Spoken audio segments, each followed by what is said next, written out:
Bagaimana rasanya dianggap rendah, dihina sebagai perempuan norak dan miskin oleh keluarga suami sendiri, lalu datang ke pesta mereka dengan jet pribadi dan kabar yang bisa mengubah segalanya. Tapi, apakah semua itu cukup untuk menyembuhkan luka yang terlanjur dalam? Sore itu, langit mendung seperti menampung segala perasaan yang tak pernah bisa Dinda ucapkan. Angin berembus pelan melalui jendela kecil di ruang tengah, membawa aroma tanah basah yang entah mengapa terasa sangat menyesakan.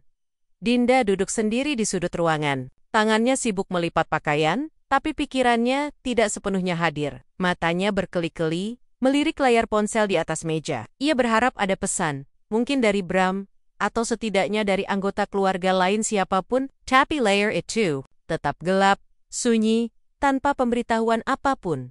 Perasaannya seperti terhimpit. Ada sesuatu yang membuat dadanya sesak. Seperti ingin menangis namun tak bisa. Ia sudah tahu hari ini ada pesta besar di rumah mertuanya. Hari kelahiran wanita yang melahirkannya, suaminya. Tapi tidak ada satupun kabar yang menyebutkan bahwa dirinya diundang. Dan lebih dari itu, tidak ada yang bertanya apakah ia akan datang. Dinda tidak bodoh. Ia tahu benar bahwa diamnya semua orang bukanlah kebetulan. Ini bukan sekadar lupa. Ini adalah bentuk penolakan yang halus, tapi sangat menyakitkan. Sebuah keputusan dayam-dayam yang seolah berkata, "Kau tidak pantas di sana, Dinda." Napas panjang, mencoba menahan air mata yang mulai menggenang. Tapi seperti biasa, ia tetap tersenyum. Ia sudah terbiasa dengan ini. Bukan kali pertama dirinya dianggap asing oleh keluarga Bram. Sejak awal menikah, ia tahu dirinya tak pernah benar-benar diterima. Ia terlalu sederhana bagi keluarga besar yang penuh gengsi itu. "Apa salahku?" lirihnya, nyaris tanpa suara. Ia memutar kembali kenangan ketika pertama kali dikenalkan ke keluarga Bram. Ibu mertuanya bahkan tidak menyembunyikan raut kecewanya. "Cuma lulusan sekolah biasa, tidak ada keturunan bangsawan?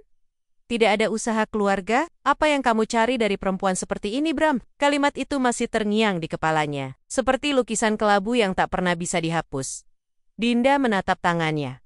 Kasar.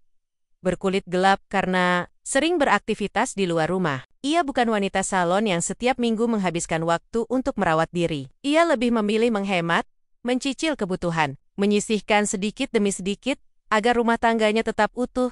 Tapi ternyata pengorbanan semacam itu tidak pernah cukup. Di mata keluarga suaminya, ia tetap tidak pantas. Hingga malam menjelang, Dinda tetap diam. Ia hanya mendengar suara kendaraan dari kejauhan, suara tawa, musik yang samar dari rumah besar di ujung jalan sana. Rumah ibu mertua, rumah tempat pesta itu berlangsung. Rumah yang dulu pernah ia rawat saat keluarga itu jatuh sakit. Rumah yang dulu pernah ia bersihkan sendiri ketika semua pembantu pulang kampung. Tapi kini, rumah itu seperti dunia lain yang tak lagi menerima kehadirannya. Teleponnya tiba-tiba berdering. Jantungnya berdetak cepat, penuh harapan. Namun saat dilihat, hanya pesan dari operator. Ia tertawa kecil, getir, bahkan ponselnya pun seolah ikut mengejek. Beberapa saat kemudian, pintu depan terbuka. Bram masuk, menenteng jas yang sudah lecek. "Udah makan?" tanyanya datar. "Belum," jawab Dinda pelan. Bram menaruh jasnya tanpa melihat wajah Dinda. Ia tampak lelah, tapi bukan karena kerja. Ia memakai parfum berbeda dari biasanya. Wajahnya terlihat lebih segar. Dinda tahu, suaminya baru pulang dari pesta itu. "Aku nggak diundang ya?" Dinda akhirnya bertanya. Suara gemetar, namun tetap tenang. Bram diam sejenak. Lalu, ia duduk di sofa dan menyalakan televisi. "Udahlah, Din. Nggak usah dibahas. Mama cuma nggak mau ribet aja kalau kamu datang. Biar semuanya tenang." "Tenang?" Dinda mengulang kata itu dalam hati. Jadi kehadirannya dianggap keributan. Seperti beban yang mengganggu pesta keluarga. "Aku cuma istri kamu, Bram. Istri yang selama ini kamu bawa ke semua momen keluarga. Tapi sekarang aku kayak orang asing." Bram menghela napas berat. "Jangan baper, Din. Jangan semua hal dibikin drama. Mama tuh udah tua. Kamu tahu, dia nggak bisa nerima kamu sepenuhnya. Tapi kita jalanin aja. Yang penting, aku tetap sama kamu kan?" Dinda tertawa pelan, tapi tidak ada bahagia di balik tawanya. Justru ada rasa kecewa yang tak bisa lagi ia sembunyikan. "Bram, kamu tahu gak, yang paling menyakitkan itu bukan karena aku nggak diundang. Tapi karena kamu. Kamu membiarkan semua ini terjadi. Kamu diam, seolah semua ini wajar. Padahal kamu tahu aku sakit." Bram bangkit dari sofa. malas menanggapi. Udahlah, aku capek. Mau tidur. Dan dengan itu, ia masuk ke kamar tanpa sepatah kata pun lagi. Dinda berdiri di tengah ruangan, menatap punggung suaminya yang menjauh. Air mata akhirnya jatuh, pelan, tapi tak terbendung. Malam itu, ia tidur di sofa, sendiri, dalam rumah yang terasa sangat asing, padahal seharusnya itu tempat yang paling aman baginya. Dalam kesunyian malam, Dinda menatap langit-langit rumah. Ayah tidak ingin menangis lagi, tapi hatinya belum mampu berhenti berduka. Tapi di balik tangis itu, mulai tumbuh satu hal tekad. Ia tidak tahu bagaimana, dan tidak tahu kapan. Tapi satu hal yang pasti, ia akan membuktikan bahwa mereka salah. Semua yang pernah menertawakannya akan melihat siapa Dinda sebenarnya. Dan malam itu, untuk pertama kalinya, ia membuka laptop tuanya yang lama terkunci dalam lemari. Ia mulai mencari, membaca, belajar. Sendirian, dalam diam, tanpa dukungan siapapun, ia tidak sedang bermimpi. Ia sedang bangkit. Pagi datang tanpa salam. Sisa air mata semalam masih membekas di pipi Dinda. Ia duduk di meja makan, menyeduh teh hangat yang sejak 10 menit lalu tak disentuh. Jemarinya membelai ujung gelas, membiarkan kehangatan itu meresap pelan, seolah ingin menggantikan dingin yang bersarang di dalam hatinya. Tak ada suara, tak ada ucapan selamat pagi dari suaminya. Bram keluar dari kamar dengan kemeja rapi. Wangi parfumnya menguar tajam. Seperti biasa, ia menoleh sekilas, lalu mengambil jaket dan kunci motor tanpa berkata sepatah pun. Dinda hanya diam. Ia ingin mengulang percakapan semalam. Ia lelah memohon pengertian dari seseorang yang bahkan tak ingin memahami. "Kamu nggak sarapan?" tanyanya pelan. Bram menoleh sebentar, lalu menjawab datar. "Nggak sempat, hanya itu." Dan pintu tertutup. Tanpa cium kening seperti dulu. Dinda menatap pintu yang baru saja ditutup suaminya, lalu mengembuskan napas panjang. Ia bukan perempuan yang mudah menyerah, tapi hari-hari seperti ini terasa begitu menguras energi. Seakan semua perasaan dan tenaga disedot habis tanpa ampun.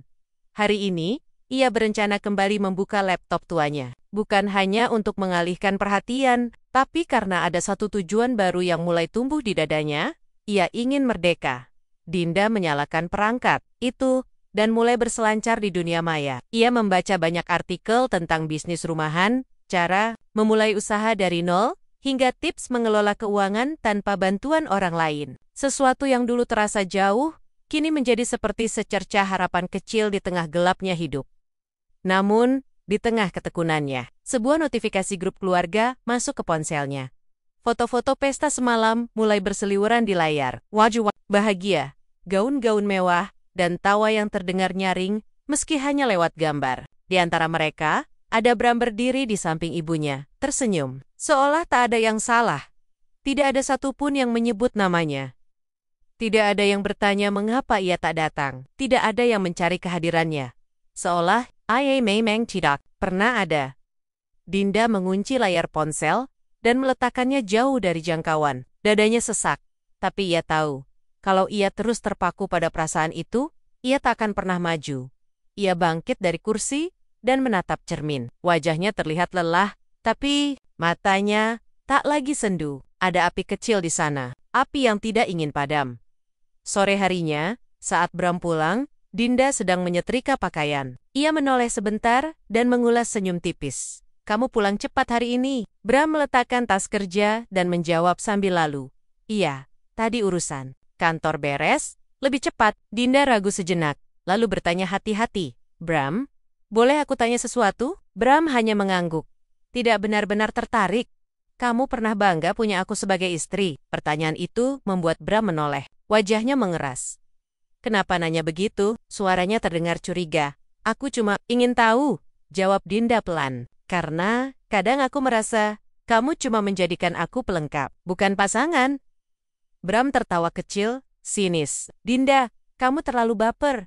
Aku kerja siang malam buat rumah tangga kita. Masa kamu masih mikir kayak gitu? Justru karena kamu kerja siang malam, kita nggak pernah bener-bener ngobrol. Aku nggak tahu kamu bahagia atau enggak. Aku juga bingung, aku ini masih istrimu, atau hanya perempuan yang tinggal di rumah yang sama." "Mulai lagi deh, dramanya," sahut Bram. "Sip, Dinda, please, aku capek. Jangan bahas yang aneh-aneh. Kalau aku pergi, Kamu bakal nyari aku? Tanya Dinda tiba-tiba. Matanya lurus menatap Bram. Bram terdiam. Ia seperti tak siap menjawab pertanyaan itu. Hening mengisi ruangan selama beberapa detik yang terasa sangat lama. Aku nggak tahu kamu kenapa akhir-akhir ini, tapi serius, jangan bikin semuanya ribet. Lalu ia pergi ke kamar. Seperti biasa, Dinda menunduk. Ia tidak lagi berharap mendapat jawaban yang jujur. Yang ia butuhkan bukan jawaban, tapi ruang untuk bernapas, untuk berpikir jernih, untuk membentuk kembali dirinya yang selama ini hancur sedikit demi sedikit. Malam itu, Dinda duduk di halaman belakang. Ia membuka catatan kecil yang dulu pernah ia tulis saat masa pacaran, daftar impian sederhana yang dulu ingin ia wujudkan bersama Bram, membuka usaha sendiri, punya rumah kecil di tepi sawah, hidup sederhana tapi bahagia. Kini semua impian itu terasa seperti dongeng yang dibacakan pada anak-anak. Indah, tapi jauh dari kenyataan. Namun malam itu juga, ia membuat daftar baru. Impian yang akan ia capai sendiri.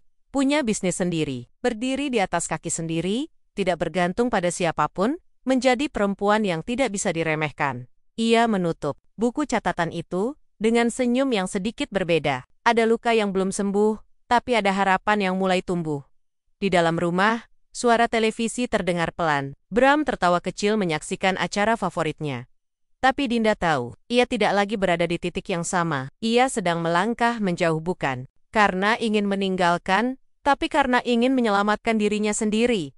Dan malam itu, saat seluruh kota tertidur, Dinda menulis satu kalimat besar di papan putih kecil di kamarnya. Aku bukan Sepa-Seopa hari ini, tapi aku akan jadi seseorang besok. Dan kalimat itu menjadi doa yang akan ia wujudkan. Dengan air mata, dengan luka, tapi juga dengan kekuatan yang hanya dimiliki perempuan yang pernah dihancurkan dan memilih untuk bangkit. Hari-hari berikutnya tidak berubah menjadi lebih mudah, tapi ada sesuatu yang berubah di dalam diri. Dinda cara ia memandang dirinya sendiri. Ia bukan lagi perempuan yang hanya menunggu ucapan sayang dari suaminya. Ia bukan lagi istri yang berdiri paling belakang di foto keluarga, seolah-olah keberadaannya hanya tempelan. Dinda perlahan menjadi sosok yang tidak ingin dikasihani. Ia ingin diperhitungkan. Di waktu-waktu yang dulu ia gunakan untuk membersihkan rumah, sampai tak ada debu pun yang tersisa. Kini ia habiskan untuk membaca, mencatat, menonton video edukatif, bahkan mengikuti pelatihan daring gratis. IABEL tentang pemasaran, membaca analisis pasar, dan mencari tahu tren produk-produk digital yang sedang berkembang. Lambat laun, ia tertarik pada satu bidang. Kuliner rumahan siap saji. Ia mulai membuat resep sendiri, mencoba satu persatu, memotret hasilnya, lalu mengunggah ke media sosial. Tak disangka, dalam waktu singkat, beberapa postingannya mulai mendapatkan perhatian. Komentar demi komentar berdatangan. Bahkan ada yang bertanya apakah Dinda menerima pesanan.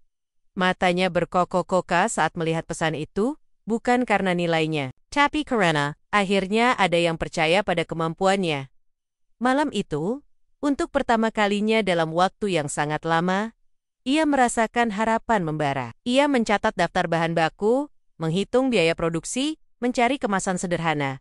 Namun, menarik, semua dilakukan sendiri, tanpa bantuan Bram, tanpa izin siapapun. Ia tahu, jika menunggu dukungan, ia akan terus tertinggal. Suatu sore, Bram pulang dengan ekspresi lelah seperti biasa. Ia membuka pintu dan mendapati aroma wangi dari dapur yang memenuhi seluruh ruangan. Dinda sedang sibuk membungkus beberapa pesanan sambil memeriksa ponsel. "Masak buat siapa aja?" tanya Bram. Terdengar tidak terlalu peduli. "Pesanan," jawab Dinda singkat. Bram mengangkat alis. "Pesanan? Iya, aku buka usaha kecil-kecilan. Makanan rumahan. Tadi udah laku 8 bungkus, jawab Dinda. Tak bisa menyembunyikan senyumnya. Tapi, bukannya mendukung, Bram malah mengerutkan kening. "Dinda, kamu tuh jangan terlalu ngoyo. Nanti capek sendiri, nyusahin." "Ngapain sih? Bikin ribet." Dinda menelan ludah. Hatinya seperti disiram air es. "Kamu tahu nggak, Bram? Yang bikin aku capek itu bukan usaha ini. Tapi karena aku selalu dianggap nyusahin setiap kali aku ingin berkembang." Bram tidak menjawab. Ia hanya melempar pandangan dingin, lalu masuk ke kamar sambil menutup pintu dengan keras. Dinda menghela napas, menunduk sebentar, tapi tidak menyerah. Beberapa hari kemudian, sebuah kabar datang dari kakak iparnya. Keluarga besar Bram merencanakan liburan keluarga besar keluar kota. Semua anggota keluarga diundang kecuali Dinda. Lagi-lagi, hanya namanya yang tidak masuk dalam daftar. Mereka bilang tempatnya terbatas. Tapi Dinda tahu, bukan tempatnya yang terbatas. Yang terbatas adalah penerimaan mereka. Bahkan keponakan-keponakan yang dulu ia gendong saat bayi pun, ketikatan bersikap dingin. Seolah tak ada kenangan. Seolah Dinda memang bukan bagian dari mereka sejak awal. Ia duduk di teras rumah sambil menyeruput kopi. Pandangannya lurus ke depan, namun pikirannya berkecamuk. Bukan marah, tapi kecewa. Bukan karena mereka tidak mengundang, tapi karena ia selama ini membiarkan dirinya terluka berkali-kali, hanya demi dianggap layak. Cukup, bisiknya lirih. Pagi esoknya, Dinda membawa tas kecil ke pasar. Ia menemui seorang kenalannya yang punya relasi dengan pemilik supermarket. Loko, ia mencoba menawarkan kerjasama untuk menitipkan produk makanannya di rak mereka. Lelaki pemilik toko menatap Dinda dari ujung kepala hingga kaki. Ia tidak langsung percaya. Modalnya dari mana? Kalau sampai nggak laku, siapa yang nanggung? Dinda menatap mata pria itu dalam-dalam. Saya yang akan tanggung. Karena saya tahu apa yang saya buat, bukan sekadar makanan, tapi perjuangan. Pernyataan itu mengejutkan lelaki itu. Dan tanpa disangka, ia setuju memberikan tempat kecil di sudut rak dengan syarat semua risiko ditanggung sendiri. Dinda pulang membawa harapan. Meski kecil, tapi itu langkah yang tidak pernah ia bayangkan. Bisa ia ambil dulu. Ia menyiapkan segalanya. Dengan hati-hati. Bahkan mengurangi jam tidurnya, untuk memastikan setiap produk dikemas sempurna. Di rumah, Bram mulai curiga. Kamu kenapa tiap malam sibuk sendiri? Jangan-jangan kamu lebih sayang bisnis kamu daripada aku sekarang? Dinda memandang suaminya lama, lalu menjawab dengan suara tenang. Aku cuma ingin bisa merasa cukup, meski tanpa bergantung sepenuhnya padamu. Kalimat itu membuat Bram terdiam. Bukan karena kagum, tapi karena mulai sadar bahwa perempuan yang dulu sering ia abaikan itu perlahan menjauh dari bayangannya. Di malam yang sepi, Dinda membuka catatan lamanya. Ia mencoret satu impian di daftar. Punya usaha sendiri. Sudah ia wujudkan. Walau castle, tapi nyata. Ia memeluk dirinya sendiri. Bukan karena bangga, tapi karena untuk pertama kalinya dalam hidupnya, ia bisa berkata dengan yakin, aku bisa. Dan ia tahu, ini baru permulaan. Jalan ke depan masih panjang. Namun Dinda tak takut lagi. Karena ia mulai mendengar suara yang dulu lama terbelenggu. Suara dirinya sendiri. Langit sore tampak muram. Angin berembus pelan, seolah membawa kabar yang tak diucapkan. Di dalam rumah kecil yang terasa semakin sunyi, Dinda duduk di depan jendela, memandangi jalanan lengang. Sesekali ia menyeka keringat dari dahinya. Tubuhnya lelah tapi hatinya justru penuh. Penuh oleh harapan baru. Penuh oleh kegigihan yang ia pupuk diam-diam. Bisnis kecilnya perlahan menampakkan hasil. Tidak lagi sekadar pesanan dari tetangga sekitar, kini ada pelanggan dari luar daerah yang tertarik, memesan dalam jumlah besar. Ia bekerja keras, mengelola produksi, memastikan kualitas, hingga mengatur keuangan dengan rapi. Semuanya dilakukan seorang diri, tanpa campur tangan siapapun termasuk suaminya. Namun di balik keberhasilan kecil itu, luka-luka lama tetap menganga. Hari itu, saat Dinda tengah sibuk mengepak pesanan, ia menerima telepon dari seorang teman lama. Nada suara di seberang terdengar terkejut. Din, kamu sekarang usaha sendiri gila, keren banget. Kamu masih sama Bram kan? Pertanyaan itu menyentaknya. Iya, masih, jawabnya pelan. Wah, hebat kamu Din. Dulu aku kira kamu bakal jadi ibu rumah tangga yang disuruh diam aja. Nggak nyangka kamu bisa sampai sejauh ini. Kalimat itu menampar tanpa niat. Dinda tertawa kecil, tapi senyumnya getir. Setelah panggilan itu, ia termenung cukup lama. Semua yang dikatakan temannya benar. Dulu, ia memang hanya perempuan yang dibatasi oleh garis-garis tak kasat mata Janggan Bijini. Janggan Bijini cukup di rumah saja. Dan ia menurut. Tapi kini, garis-garis itu mulai ia hapus sendiri beberapa hari. Kemudian, Bram menerima telepon dari ibunya. Dinda tidak sengaja mendengar percakapan mereka. Ajak Dinda, ngapain? Dia tuh bukan bagian penting keluarga kita. Suara nyaring itu terdengar jelas, bahkan dari sela-sela pintu kamar. Bram hanya mengganggu kangguk, sambil menjawab dengan nada pelan. Iya, aku ngerti Bu, aku juga malas ngajak dia ke acara kayak gitu. Dinda berdiri terpaku di dapur. Air matanya mengalir tanpa suara. Bukan karena sakit hati yang baru, tapi karena luka lama yang terus digali. Ia tahu, keberadaannya di keluarga itu tak pernah dianggap penting. Bahkan sekadar sebagai pelengkap pun tidak. Ia hanyalah wanita yang kebetulan menikahi Bram, tak lebih. Namun malam itu, untuk pertama kalinya, Dinda tidak menangis dalam diam seperti biasanya. Ia menulis sesuatu di buku catatannya. Aku akan membuat mereka yang mengabaikanku menyesal karena tidak melihat aku berdiri hari ini. Esoknya, Dinda mendapat undangan mengikuti bazar kuliner lokal yang akan diadakan di pusat kota. Ini adalah kesempatan emas tempat ia bisa memperkenalkan usahanya kepada lebih banyak orang, memperluas jaringan, dan membuktikan diri bahwa ia bukan sekadar ibu rumah tangga biasa. Ia mendaftarkan diri tanpa ragu, meski harus mengurus semuanya sendiri. Ia mantap mengambil langkah. 2 hari menjelang bazar, ia menginformasikan ke Bram bahwa ia akan ikut acara tersebut dan tidak bisa menyiapkan sarapan seperti biasa. Bram mengernyet, "Kamu terlalu sibuk sama urusan kamu sendiri. Ini rumah tangga, bukan kantor." Dinda menoleh dengan lembut, tapi matanya tegas. "Rumah tangga bukan berarti aku harus mengorbankan impianku, Bram. Aku tetap istrimu, tapi aku juga punya hak atas hidupku." Bram memutar bola matanya, lalu pergi tanpa menjawab. Ia belum bisa menerima perubahan itu. Ia belum bisa melihat Dinda dengan cara yang baru, bukan lagi perempuan yang selalu diam dan mengikuti setiap arahannya. Hari bazar pun tiba. Dinda berdiri di belakang meja kecil dengan banner sederhana bertuliskan nama usahanya. Ia membawa beberapa kotak makanan siap saji, dibungkus rapi, dengan logo khas miliknya sendiri. Senyumnya mengembang saat pelanggan mulai berdatangan, mencicipi, bahkan membeli dalam jumlah besar. "Bu, ini enak banget. Saya bisa pesan rutin setiap minggu?" tanya seorang pengunjung yang terlihat seperti pemilik restoran. Dinda mengangguk. Matanya berbinar. "Tentu bisa. Saya akan kirimkan katalog produk dan jadwal pengiriman, ya." Hari itu, ia pulang dengan hati yang nyaris meledak karena bahagia. Tangannya pegal, kaki terasa nyeri, tapi hatinya ringan. Sangat ringan, ia ingin berbagi kabar baik itu dengan Bram. Namun saat ia masuk rumah, ia mendapati suasana yang dingin. Bram duduk di ruang tamu dengan wajah masam. "Kamu kemana aja? Rumah berantakan begini," katanya tajam. Dinda terdiam sejenak, mencoba menahan gejolak yang nyaris tumpah. "Aku ikut bazar. Aku udah bilang.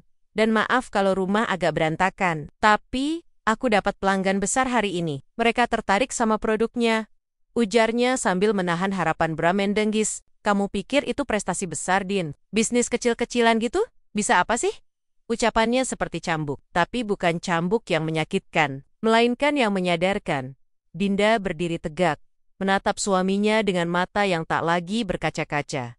"Bram, kamu tahu nggak, kamu bisa saja menganggap semua ini kecil, tapi dari kecil inilah aku bisa berdiri tanpa kamu. Dari yang kamu remehkan ini, aku bisa merasa berarti, sesuatu yang udah lama kamu nggak berikan." Bram terlihat terpukul, tapi tidak menjawab. Dinda melangkah ke kamarnya dan menutup pintu. Bukan karena ingin menjauh, tapi karena ia tidak ingin mengecilkan dirinya sendiri lagi, hanya demi diterima. Malam itu, Dinda menatap bintang dari balik jendela. Ia tahu badai belum reda, tapi ia sudah belajar satu hal penting. Kadang, luka memang menyakitkan, tapi dari luka-luka itulah, jalan terang mulai terbuka. Dan ia memilih melangkah, meski harus sendirian. Karena dalam dirinya, ada nyala yang tidak bisa dipadamkan siapapun. Pagi itu terasa berbeda. Bukan karena cuaca yang lebih cerah dari biasanya, tapi karena hati Dinda yang mulai merasa utuh meskipun di sekelilingnya tak ada yang berubah. Bram masih seperti biasa, dingin, tak peduli, dan sibuk dengan urusan sendiri. Keluarga mertuanya pun masih bersikap seolah Dinda adalah noda yang tak pernah bisa bersih di dalam silsilah mereka. Tapi Dinda sudah tak lagi sama.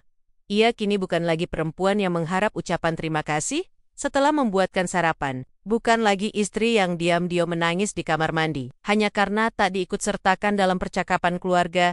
Ia kini seorang pengusaha, bukan karena omsetnya yang sudah besar belum, tapi karena semangat dan konsistensinya tak pernah berhenti. Ia tetap berdiri, bahkan saat satu-satunya yang bisa diandalkan hanyalah dirinya sendiri. 2 minggu setelah bazar kuliner itu, pesanan datang bertubi-tubi. Beberapa pelanggan mulai menanyakan kerjasama dalam skala besar. Dinda pun berpikir lebih serius. Ia butuh bantuan, tapi bukan dari Bram. Ia menghubungi dua sahabat lamanya, Reva dan Nia, yang sempat menganggur karena terkena pemutusan kerja. Gue mau ngajakin kalian bantu bisnis kecil-kecilan gue, gajinya belum besar. Tapi kalau berkembang, kita bangun bering-bering, kata Dinda saat mereka bertemu di sebuah kafe sederhana. Reva tersenyum penuh semangat. Din, dari dulu kamu itu punya tekad, tapi baru sekarang aku lihat kamu benar-benar bersinar. Nia menepuk bahunya. Kita gas bering-bering, Din. Siapa tahu, dari dapur kecilmu ini, kita bisa jadi sesuatu yang besar. Dan begitulah, dapur mungil Dinda di rumah berubah jadi tempat produksi kecil. Ada jadwal, ada shift, bahkan pembagian tugas yang rapi. Dinda juga menyewa satu garasi kosong di dekat rumah untuk menyimpan bahan baku dan kemasan hari-harinya kini. Penuh, riuh, tawa. Meski lelah, tapi ada rasa syukur yang tumbuh di tiap langkah. Namun, di balik kebahagiaan itu, gelombang besar mulai datang. Suatu malam, ketika Dinda tengah menyusun laporan pesanan, Bram pulang dalam keadaan marah. Ia melempar jaket ke sofa dan menghampiri Dinda dengan mata menyala. Kamu tahu nggak, tadi aku ditegur sama ibu gara-gara kamu bikin malu keluarga. Dinda berhenti menulis. Malu?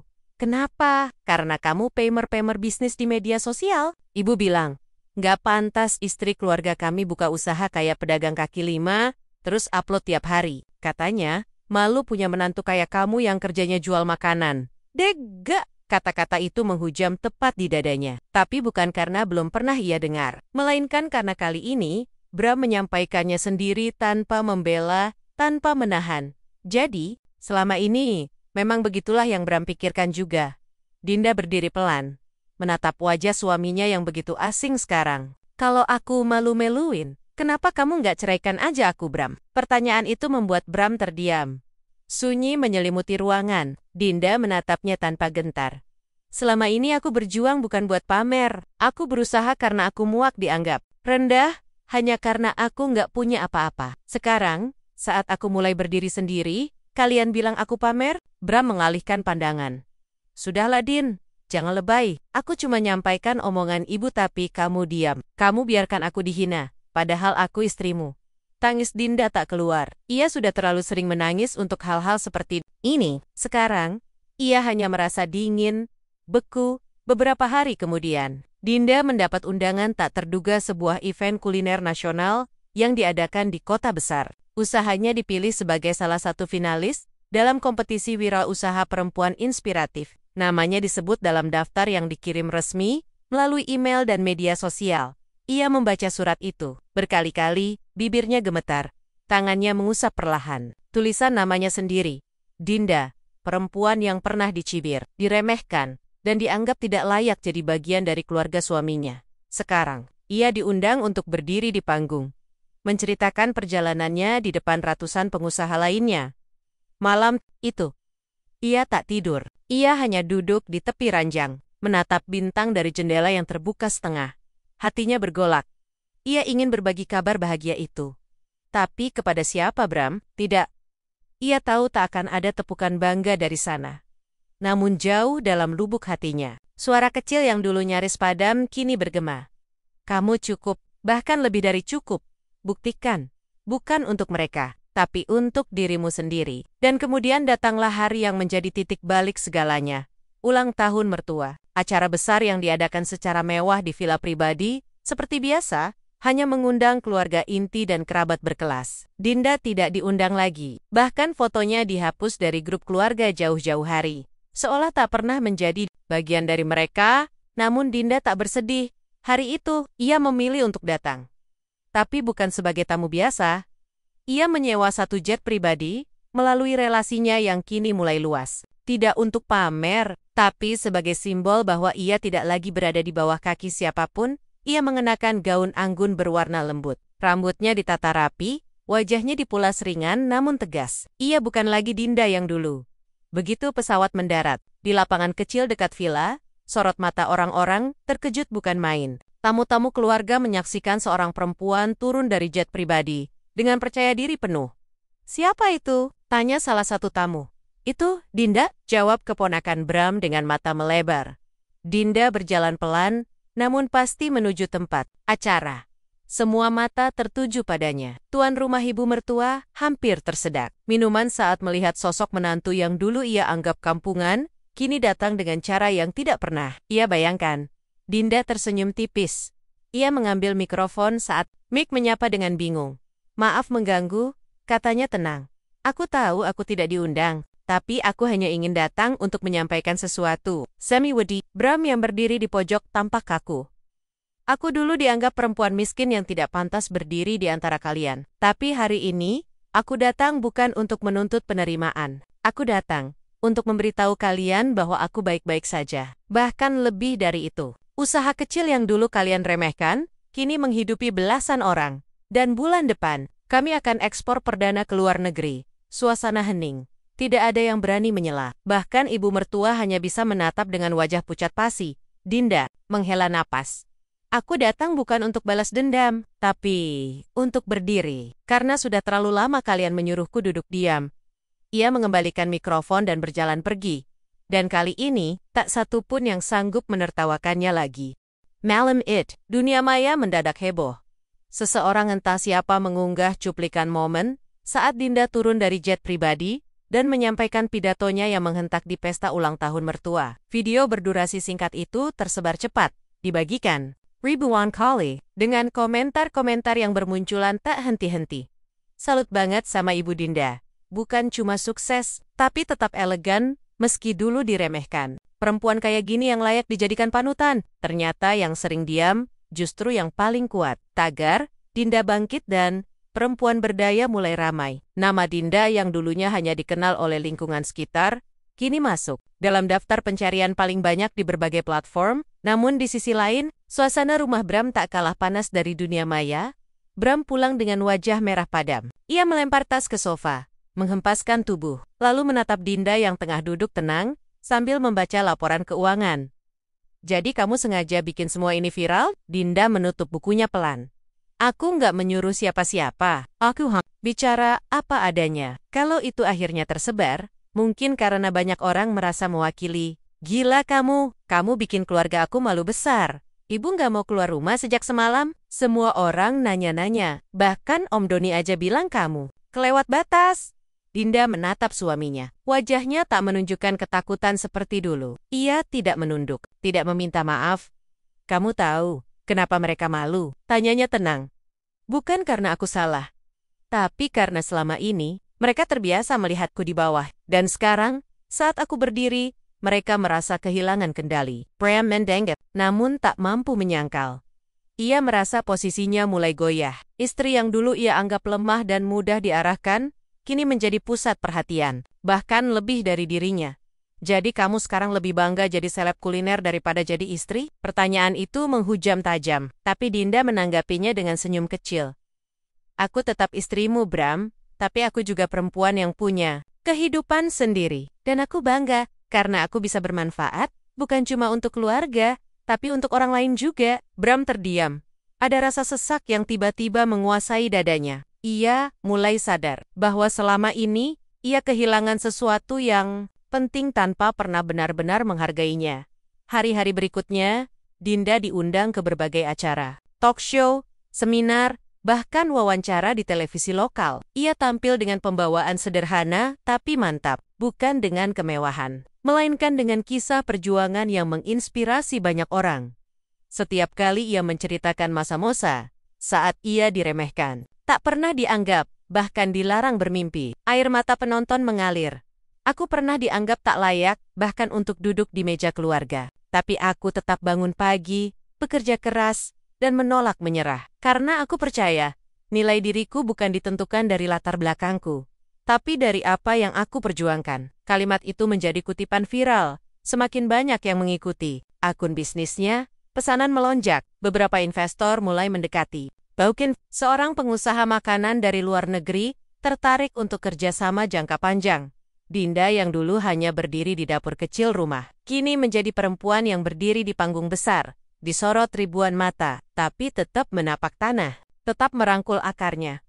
Sementara itu, keluarga Bram mulai menunjukkan kegelisahan, bukan karena bangga tapi karena takut kehilangan kendali. Ibu mertua akhirnya menelepon. "Bram," suaranya terdengar getir. kamu harus kendalikan istrimu. Dia sekarang jadi bahan omongan. Nama keluarga kita bisa hancur kalau terus begini. Namun kali ini, Bram tidak langsung mengiyakan. Ada jeda yang cukup panjang sebelum ia menjawab, "Ma, apa benar kita malu? Atau sebenarnya kita takut karena selama ini kita salah menilai Dinda?" Pertanyaan itu membuat sang ibu terdiam. Bram menghela napas, menggenggam ponselnya erat. Ia menatap keluar jendela, membiarkan percakapan itu mengendap di benaknya. Untuk pertama kalinya dalam hidupnya, ia merasa mungkin justru selama ini Dinda yang terlalu baik untuk dirinya, terlalu kuat untuk dicintai setingga-setingga. Suatu malam, Dinda pulang dari pertemuan dengan calon investor. Ia membuka pintu rumah dan mendapati meja makan sudah terisi makanan sederhana. Bram duduk di sana, memandangnya sejenak sebelum berkata pelan, "Aku nggak tahu harus mulai dari mana, tapi mungkin aku belum pernah benar-benar jadi suami buat kamu." Dinda duduk, matanya tetap tenang, tapi ada getar samar di sana. "Aku bukan suami yang bisa banggain kamu di depan orang. Aku malah ikut nyudutin kamu. Dan sekarang, saat semua orang lihat kamu bersinar, aku malah merasa kalah. Dinda mengulang pelan. Bram mengangguk. "Iya, tapi bukan kalah. Karena kamu lebih kaya, lebih terkenal. Tapi karena kamu bisa bangkit, Din, sendiri, dan aku nggak pernah jadi bagian dari perjuangan itu." Dinda menatap piringnya, lalu ke mata Bram. "Aku nggak pernah niat tinggalin kamu, tapi aku juga nggak mau terus dianggap kecil di depan orang-orang, yang bahkan nggak tahu siapa aku." Suara Dinda pelan, tapi tiap katanya tajam. "Kita bisa mulai lagi. Kalau kamu mau jalan bareng, bukan berdiri di atas. Kalau kamu masih mau melihatku bukan sebagai beban keluarga, tapi sebagai pasangan hidup." Bram mengangguk pelan. Tidak ada janji besar, tidak ada tangisan, tapi ada keheningan yang jauh lebih bermakna. Karena malam itu, untuk pertama kalinya, Bram benar-benar mendengarkan. Di luar rumah, malam tampak biasa saja. Tapi di dalam hati Dinda, badai telah berlalu. Luka memang tak hilang begitu saja. Tapi kini ia tak lagi menutupinya dengan pura-pura bahagia. Ia biarkan luka itu membentuknya, membuatnya lebih kuat, lebih utuh. Dan yang paling penting, lebih tak tergoyahkan oleh penilaian siapapun. Pagi itu langit sedikit mendung. Dinda menatap layar ponselnya, membaca ulang pesan dari sebuah perusahaan multinasional yang ingin menjadikan produknya sebagai bagian dari katalog ekspor Asia Tenggara. Tangannya gemetar, matanya berkaca-kaca. Bukan karena takut, melainkan karena tak percaya bahwa semua ini benar-benar terjadi padanya. Seorang perempuan yang dulu hanya dianggap penghias dapur. Ia menarik napas dalam-dalam, lalu menatap Reva dan Nia yang duduk bersamanya di ruang. Kerja kecil yang kini mulai bertransformasi jadi kantor mini. "Ini bukan cuma mimpi ya," ucap Dinda pelan. Nia tersenyum lebar. "Ini bukan mimpi, Din. Ini buah dari kerja keras kamu yang selama ini kami lihat dengan mata kepala sendiri." Reva menambahkan, "Dan sekarang, kamu nggak cuma mengangkat namamu sendiri, kamu bawa nama kami juga. Dan banyak perempuan lain yang mulai berani, karena lihat kamu berani." Dinda tersenyum, tapi di balik senyum itu, hatinya menyimpan gelisah, karena keberhasilan. Ternyata, tak hanya menghadirkan pujian, ia juga memanggil mereka yang dulu menolak, kini datang dengan wajah berbeda. Sore harinya, Dinda menerima telepon dari seseorang yang sudah lama tak ia harapkan lagi. Adik iparnya, Resa. Suaranya terdengar manis, bahkan terlalu manis hingga membuat bulu kuduk berdiri. "Hai, Mbak Dinda. Kabar baik, ya? Aku lihat usaha Mbak makin maju. Wah, salut banget deh." Dinda mengernyit. "Makasih, Resa. Ada yang bisa aku bantu?" Resa terkekeh kecil. "Gini, Mbak, Ibu tuh pengen banget ngobrol sama Mbak," katanya. Ibu nyesel waktu itu sempat. "Ya, agak keras sama Mbak. Sekarang Ibu pengen ngebuka lembaran baru deh." Dinda tak langsung menjawab. Jantungnya berdegup pelan namun kuat. "Iya tahu." Kata-kata manis itu bukan datang dari hati yang tulus, melainkan dari kepanikan yang sedang dibungkus dengan ramah tamah palsu. "Aku sibuk akhir-akhir ini, Res. Tapi kalau memang penting, aku bisa sempatkan hari Minggu," ucapnya hati-hati. Resa terdengar lega. "Wah, makasih banget, Mbak. Nanti aku kabarin Ibu ya." Telepon ditutup, tapi hati Dinda justru makin terasa gelap. Ia tahu, badai belum selesai. Ia hanya berpindah bentuk.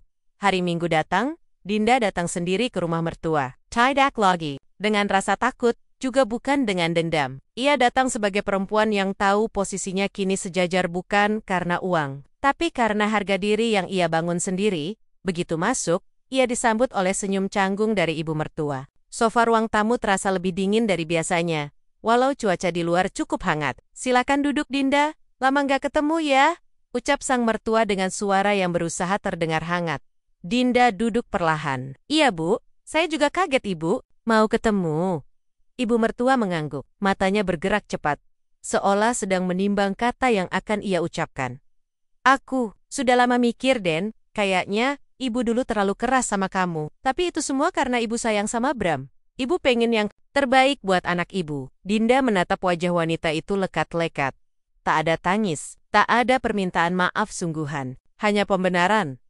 Namun, kali ini, Dinda tidak ingin bertengkar. "Bu, saya ngerti, tapi yang ibu lakuin dulu bukan cuma keras, Bu. Ibu membuang saya dari lingkaran keluarga, menghina saya di depan orang. Dan saat saya diam, bukan karena saya terima, tapi karena saya menghargai suami saya." Wajah ibu mertua menegang, namun belum menyerah. "Itu masa lalu, Din.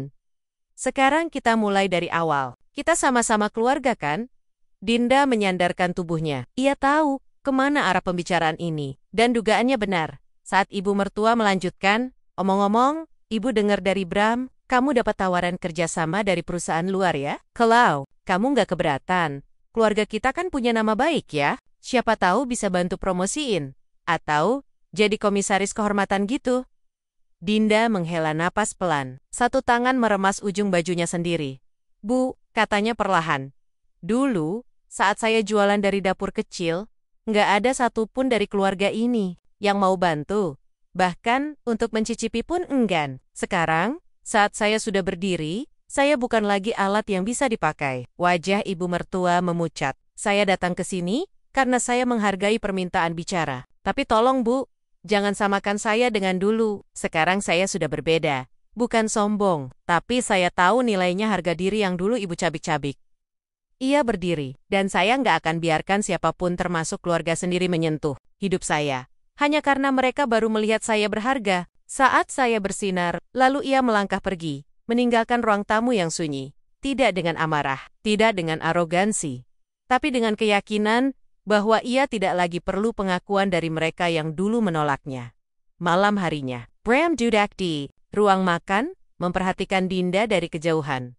"Aku dengar tadi kamu ke rumah ibu," ucapnya perlahan. Dinda hanya mengangguk. Bram melanjutkan, "Kamu tahu, ibu nggak pernah nyamperin siapapun, tapi buit kamu, dia akhirnya mau bicara. Itu berarti kamu benar-benar hebat, Din." Kali ini, suaranya tulus. Tapi Dinda tak tersenyum. "Hebat bukan karena ibu datang, Bram, tapi karena aku nggak lagi merasa kecil di depannya. Itu yang penting." Bram mengangguk pelan. Ia tahu, tak ada yang bisa ia tawarkan untuk menebus masa lalu. Tapi malam itu, ia mulai belajar mencintai Dinda, tanpa ingin menaklukkannya. Karena untuk pertama kalinya, ia benar-benar melihat perempuan di hadapannya dalam cahaya penuh. Bukan sebagai istri yang diam, tapi sebagai wanita yang telah berdiri sendiri, tegak, dan tak tergoyahkan. Langit sore tampak kelabu, seolah memantulkan perasaan Dinda yang tengah mendung. Ia duduk di balkon belakang rumah, memandangi taniman-taniman kecil yang dulu ia rawat sendiri saat hari-hari Nia penuh sepi. Tak disangka, kini hidupnya ramai oleh sorotan publik, agenda bisnis, dan bahkan pengakuan dari orang-orang yang dulu menertawakan. Namun, hatinya justru makin sepi. Bram kerap pulang larut dengan alasan pekerjaan. Mereka kini seperti dua orang asing yang hanya bertemu saat sarapan. Kadang tanpa saling bicara, tak ada perdebatan, tapi juga tak ada kehangatan. Dan yang lebih membuat Dinda bingung adalah kehadiran seorang pria bernama Raka, seorang konsultan bisnis muda yang dikirim langsung oleh pihak mitra luar negeri. Mulai sering bertemu Dinda dalam rangka persiapan kerja sama ekspor. Ia ramah, sopan, dan sangat menghargai pendapat Dinda dalam setiap diskusi. Yang membuat Dinda tak nyaman adalah kenyataan bahwa ia merasa dihargai oleh laki-laki lain. Bukan karena harta, bukan karena status, tapi karena kemampuannya berpikir dan memimpin. Suatu sore, setelah pertemuan dengan calon distributor, Raka menawarkan untuk mengantar Dinda pulang. "Sekalian ngobrol santai, Din. Aku tahu kamu capek, Tapi kamu juga kelihatan kesepian. Maaf kalau aku lancang. Dinda menoleh. Tatapan Raka jujur tidak menggoda, tapi penuh perhatian. Aku memang capek, jawabnya lirih. Tapi bukan karena kerjaan, tapi karena pulang ke rumah pun rasanya kosong. Mereka terdiam sejenak. Mobil berhenti di dekat taman kota. Raka membuka pintu, mempersilakan Dinda turun. Mereka berjalan menyusuri jalur pejalan kaki di bawah langit yang mulai menggelap. Aku tahu kamu sudah menikah, dan aku tahu kamu perempuan kuat. Tapi aku juga tahu, kamu manusia, Din. Kamu punya hati yang butuh disayangi. Dinda menggeleng pelan. Aku nggak cari perhatian, Ra. Aku cuma pengin didengarkan. Raka menendok, lalu berkata pelan. Kalau suatu hari kamu butuh tempat untuk sekadar jadi dirimu sendiri, aku ada. Kata-kata itu sederhana, tapi entah kenapa, menusak begitu dalam. Malam itu, Dinda termenung di kamar. Bram belum pulang. Lagi-lagi, hanya pesan singkat, lembur. Jangan tungguin, tak ada pelukan. Tak ada tanya kabar. Dinda menatap cermin. Ia melihat bayangan seorang perempuan yang dulu takut melangkah sendirian. Kini berdiri gagah, tapi hampa di dalam. Ia tak menangis, tapi dadanya sesak. Bukan karena Raka, bukan karena pernikahan yang dingin, tapi karena ia merasa sendirian dalam rumah yang seharusnya menjadi tempat pulang keesokan harinya. Dinda menyempatkan diri berbicara dengan Bram di meja makan, saat matahari pagi mulai menerangi ruang. Aku nggak pengen rumah ini kosong, Bram. Bram yang tengah membaca berita di ponsel, terkejut. Ia menoleh. Maksudmu? Aku tahu kamu sibuk, tapi bukan itu intinya. Aku merasa kamu nggak ada. Bahkan saat kamu duduk di sini, kamu tetap jauh. Bram menghela napas. Aku pengen kamu fokus. Sekarang kamu punya banyak hal besar. Aku nggak mau ganggu. Dinda menatapnya lama. Apa kamu sadar, Bram? Aku dulu bertahan bukan karena kamu punya uang, tapi karena kamu satu-satunya yang aku percaya. Dan sekarang, aku punya semua yang dulu aku nggak punya tapi justru kehilangan yang paling penting. Pendamping. Bram terdiam. Lalu ia bertanya lirih. Apa kamu mau pergi, Din? Pertanyaan itu membuat dada Dinda bergemuruh. Ia tak menjawab langsung. Aku sedang berpikir, ucapnya jujur. Tapi bukan karena aku benci kamu. Tapi karena aku nggak mau terus merasa seperti orang asing di rumah sendiri. Hari-hari berikutnya, Dinda mulai menjaga jarak dengan Raka. Bukan karena ia tidak nyaman, tapi karena ia sadar bahwa jika hatinya goyah, bukan Raka yang salah melainkan retak yang sudah terlalu lama ia abaikan dalam pernikahannya. Ia juga mulai bicara dengan Reva, sahabat yang selama ini setia. Aku bingung, Fa. Apa yang harus aku jaga? Nama baik atau jiwaku sendiri? Reva menatapnya dalam. Kamu perempuan kuat, Din, tapi bukan berarti kamu harus kuat sendirian terus. Kadang, memilih tetap bertahan itu bukan kekuatan, tapi ketakutan. Calumet, itu membuat Dinda berpikir lama. Apakah selama ini ia bertahan karena cinta? Atau karena takut dibilang gagal? Suatu malam, Dinda membuka jurnal lamanya. Tulisan-tulisan saat ia masih menangis di dapur, saat ia masih dihina sebagai norak, endeso, dan gak cocok jadi bagian keluarga suami. Ia membaca kalimat terakhir. Di salah satu halaman, aku gak tahu kapan semua ini akan berakhir. Tapi kalau suatu hari, aku harus memilih. Aku harap aku cukup berani untuk memilih diriku sendiri. Matanya mulai basah. Ia menutup jurnal itu. Dan untuk pertama kalinya sejak lama, ia tahu, ia sedang berdiri di persimpangan, bukan antara dua lelaki, tapi antara cinta yang memudar dan harga diri yang mulai menyala. Langkah Dinda terasa berat saat ia meninggalkan ruangan rapat besar pagi itu. Puluhan mata sempat menatapnya dengan hormat, beberapa bahkan dengan kekaguman. Tapi semua pujian itu terasa hambar, karena hatinya sedang kacau. Beberapa jam sebelumnya, ia baru saja menandatangani perjanjian ekspor terbesar sepanjang perjalanan bisnisnya. Itu seharusnya jadi momen membahagiakan, tapi yang menggema di telinganya bukanlah suara tepuk tangan, melainkan suara hati yang terus bertanya, apa ini cukup? Kalau di rumah aku tetap merasa sendirian? Bram semakin dingin. Bahkan sejak pertemuan mereka terakhir, ia tidak pernah mengajak bicara dengan sungguh-sungguh. Tak ada diskusi, tak ada pelukan. Hanya dua orang yang tinggal dalam satu atap, tapi hatinya berada di dua semesta yang berbeda.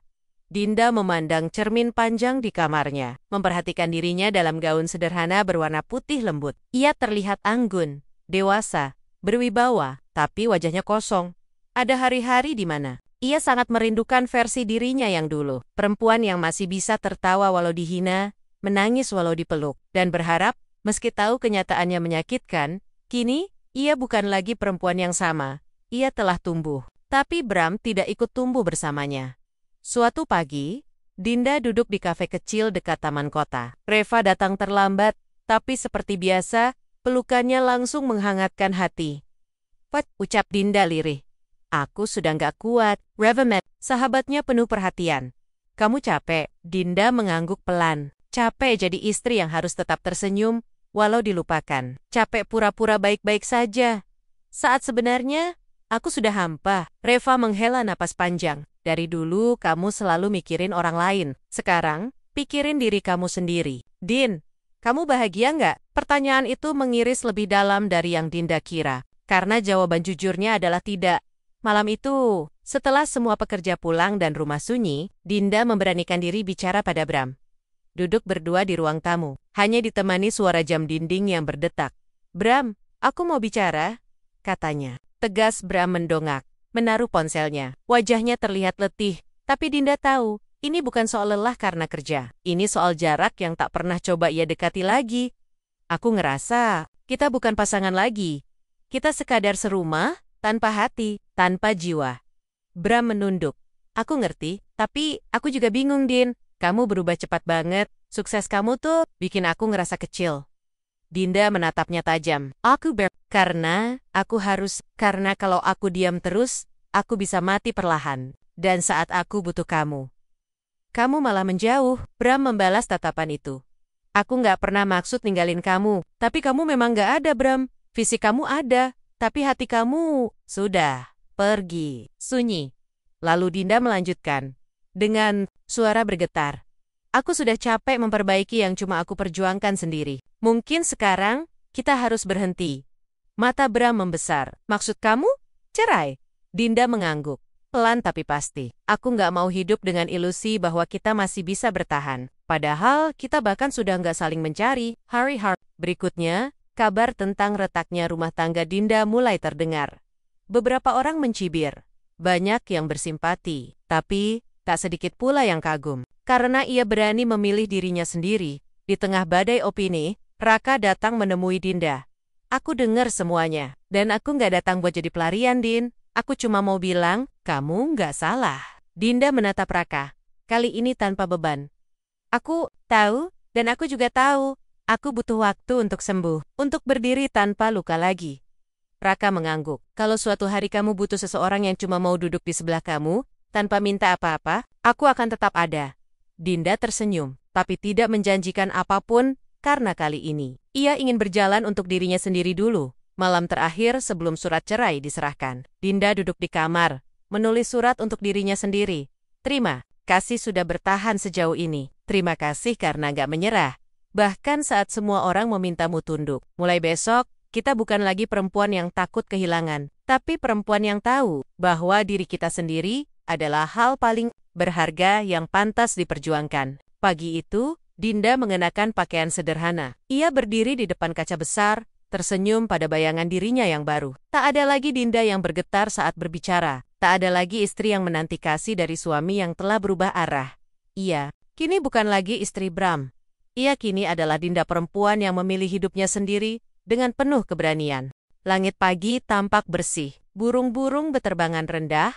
Angin berhembus lembut melalui jendela rumah baru. Dinda sebuah bangunan mungil tapi hangat. Jauh dari hiruk-pikuk kota, dikelilingi pohon-pohon rindang dan suara alam yang menenangkan. Ia menghirup udara pagi, mengenakan sweater abu-abu dan celana santai. Tak ada riasan, tak ada glamor. Hanya Dinda dengan wajah damai yang tak pernah ia lihat dalam cermin selama bertahun-tahun. Hari itu bukan hari besar di kalender siapapun.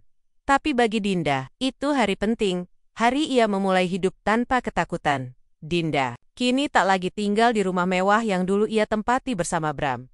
Ia memilih pindah ke tempat yang lebih kecil, namun nyaman, dekat dengan alam, dan jauh dari ingatan menyakitkan. Rumah itu ia desain sendiri tak. Ada lorong panjang yang sunyi. Tak ada kamar yang penuh kemewahan, tapi hampa. Setiap sudut rumah ini punya jiwa, dan itu cukup. Namanya kini dikenal tak hanya di dalam negeri. Usaha herbal dan perawatan alami. Miliknya berkembang pesat di luar negeri, diburu oleh pasar luar karena keasliannya. Ia tidak pernah tampil sebagai selebritas di depan kamera, tapi di belakang layar, namanya jadi panutan, banyak perempuan dari latar belakang biasa mulai mengiriminya. Surat, email, bahkan video menceritakan kisah mereka, perjuangan mereka, dan bagaimana keberanian Dinda memberi mereka nyala. Salah satu pesan yang paling menyentuh datang dari seorang ibu muda. Bu Dinda, saya dulu hampir kehilangan kepercayaan diri, karena keluarga suami saya terus bilang saya nggak pantas. Tapi saat saya baca cerita ibu, saya tahu, saya masih berhak bahagia. Dinda menangis membaca itu. Ia tahu, luka hatinya dulu, kini berbuah kekuatan untuk banyak orang. Suatu siang, Reva datang berkunjung. Mereka duduk di beranda, menyeruput teh rosella yang Dinda olah sendiri dari kebun belakang. Kamu sekarang kayak bukan Dinda yang dulu, ucap Reva sambil tersenyum. Dinda tertawa kecil. Aku masih Dinda, tapi yang ini, udah nggak takut kehilangan siapapun, selain dirinya sendiri. Reva menggenggam tangan sahabatnya erat. Kamu tahu, Din, kamu bukan cuma sembuh, kamu terlahir lagi. Dinda tersenyum, matanya berkaca. Iya, Fa, dan rasanya luar biasa. Suatu malam, Dinda membuka sebuah kotak kecil dari laci meja kerjanya. Di dalamnya, ada surat yang belum sempat ia kirimkan. Surat itu untuk Bram. Dengan napas dalam, ia membuka lipatan kertas dan membaca. Kembali isi tulisan tangannya sendiri, Bram. Terima kasih karena pernah menjadi rumah. Dan terima kasih juga karena pergi. Sehingga aku tahu, aku harus jadi rumah bagi diriku sendiri. Kita gagal sebagai pasangan. Tapi aku harap, kita sukses menjadi pribadi yang lebih dewasa setelah ini. Kita pernah saling mencintai, dan itu tidak perlu dipungkiri, tapi kadang cinta pun punya batasnya. Dan saat ia berhenti menyembuhkan, mungkin memang saatnya melepaskan. Selamat bahagia. Bram, terima kasih karena pernah menjadi bagian dari perjalanan ini. Dinda melipat surat itu kembali, memasukkannya ke amplop tanpa nama. Ia tidak akan mengirimnya, tapi ia tahu, ia sudah mengampuni. Dan itu cukup. Beberapa bulan kemudian, ia diminta menjadi pembicara utama dalam sebuah forum perempuan nasional. Panggungnya besar, audiensnya ribuan. Tapi yang Dinda lakukan bukanlah pidato motivasi biasa. Ia hanya berdiri, mengenakan kebaya sederhana, dan berkata, "Dulu, aku adalah perempuan yang malu menatap mata orang lain. Karena aku pikir, aku tak cukup pantas. Tapi hari ini, aku berdiri di sini bukan karena aku lebih hebat, tapi karena aku tidak lagi takut jadi diri sendiri. Kita semua berhak bahagia, bukan karena kita sempurna, tapi karena kita berani." Gemuruh tepuk tangan memenuhi ruangan. Beberapa perempuan menangis, beberapa berdiri, banyak yang mengangkat tangan seolah menyatakan bahwa mereka siap mengikuti jejak yang sama, berdiri untuk diri sendiri. Sore itu, saat kembali ke rumah, Dinda duduk di halaman belakang. Raka pernah mengirim pesan. Beberapa waktu lalu, ia tidak pernah memaksa, hanya memberi ruang. Kalau kamu sudah selesai menyembuhkan dirimu, Din, aku di sini, bukan untuk menyelamatkanmu, tapi untuk menemani.